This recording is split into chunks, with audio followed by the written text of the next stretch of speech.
குஜராத் அகமதாபாத்ல நடந்த ஃபிளைட் ஆக்சிடென்ட்ல என்ன நடந்துச்சுன்னு பொதுவா எல்லாருக்குமே தெரிஞ்சிருக்கும். அந்த விபத்துல சுமார் 260 பேர் கிட்ட இறந்து போனாங்க.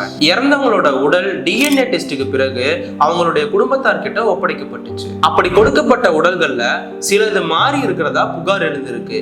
இத பத்தி இந்த வீடியோல டீட்டெயிலா பார்க்கலாம் வாங்க. பிரிட்டிஷ்காரங்களான சோபனா பட்டேலும் அவருடைய கணவரும் ஏர் இந்தியா விமான விபத்துல இறந்திருக்காங்க. இந்த விபத்து நடந்து 1 மாசம் ஆன பிறகும் இப்ப சமீபத்துல தான் அவங்க குடும்பத்தாரிடம் உடல்கள் ஒப்படைக்கப்பட்டிருக்கு. அப்படி அனுப்பி வைக்கப்பட்ட உடல்கள்ல தன்னோட அம்மாவோடது இல்லாம வேற யாரோ உடலை மாத்தி அனுப்பி இருக்கிறதா புகார் சொல்லியிருக்காரு சோபனாவோட பையன். எங்க அம்மாவோட உடல் 1 மாசத்துக்கு பிறகு இப்பதான் வந்துச்சு. ஆனா அதுல சில பகுதிகள் எங்க அம்மாவோடது இல்லாம வேற யாரோ உடல் உறுப்புகள் சிலது கலந்துருக்கு. சிலரோட உடல் பாகங்கள் மிக்ஸ் பண்ண மாதிரி தெரியுது. ஆனா அதுல எத்தனை பேரோட உடல் பாகங்கள் கலந்துருக்குன்னு தெரியல. இந்த விஷயம் நடந்திருக்கிறது ரொம்ப வருத்தத்தை ஏற்படுத்துதுன்னு சொல்லியிருக்காரு. விபத்துக்கு பிறகு அதிகாரிகளுக்கு நிறைய வேலை இருந்தது. அதனால நிச்சயம் டயர்ட் ஆகியிருப்பாங்க.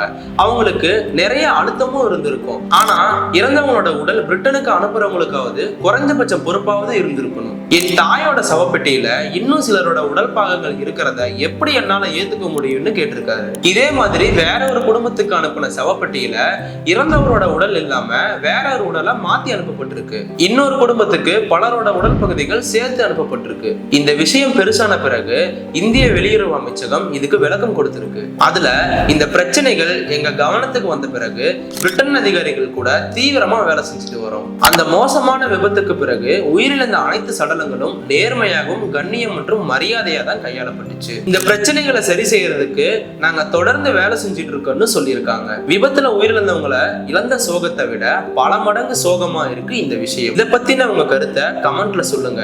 மேலும் பல செய்திகளை தெரிஞ்சுக்க தெற்கின் குரல் சேனலை சப்ஸ்கிரைப் பண்ணிக்கோங்க.